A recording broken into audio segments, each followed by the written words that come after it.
va tout faire pour que tu ne connaisses pas ta source. 2, il va tout faire pour que tu ne connaisses pas, que tu ne reconnaisses pas, que tu ne discernes pas ton identité. 3, il va tout faire pour que tu ne connaisses pas le but pour lequel tu existes. Montre-moi quelqu'un qui est en train de tourner les pouces, de vagabonder, de paresser, et du matin au soir, il ne sait pas quoi faire. Je vais te montrer quelqu'un qui ne connaît pas son but.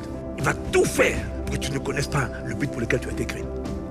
Parce que le jour où tu connais le but, tu vas sortir de là où tu es. Avant la vision, il y a le but.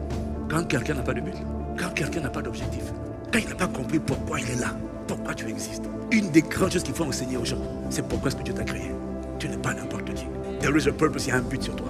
Il y a une mission. C'est ce but-là qu'on appelle le destin. La destinée.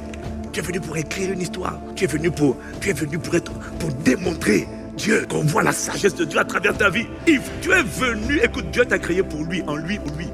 En lui, par lui et pour lui. C'est-à-dire que le but de Dieu, c'est qu'en voyant lui s'exprimer en toi, les gens disent waouh, c'est à ça que ressemble Dieu. Il faut que ta vie inspire ta génération. C'est terrible de ne pas savoir pourquoi tu existes. Et quand tu ne sais pas pourquoi tu existes, tu déambules, tu vagabondes. Tu vas te sortir du vagabondage cette année.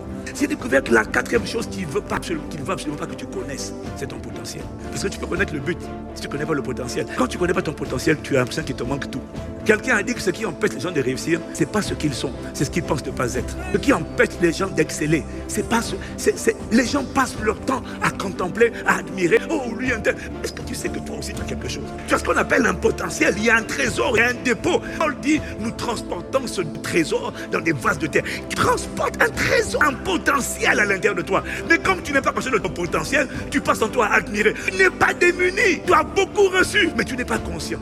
C'est pas que tu n'as rien, c'est que tu n'es pas conscient. Parce que ça va tout faire pour que tu ne connaisses pas ton potentiel. Le potentiel, c'est qu'est-ce que tu as pour écrire la partition que tu dois écrire. Qu'est-ce que Dieu t'a donné? Il faut prendre conscience. Parce que si tu ne prends pas conscience, tu ne dis pas merci.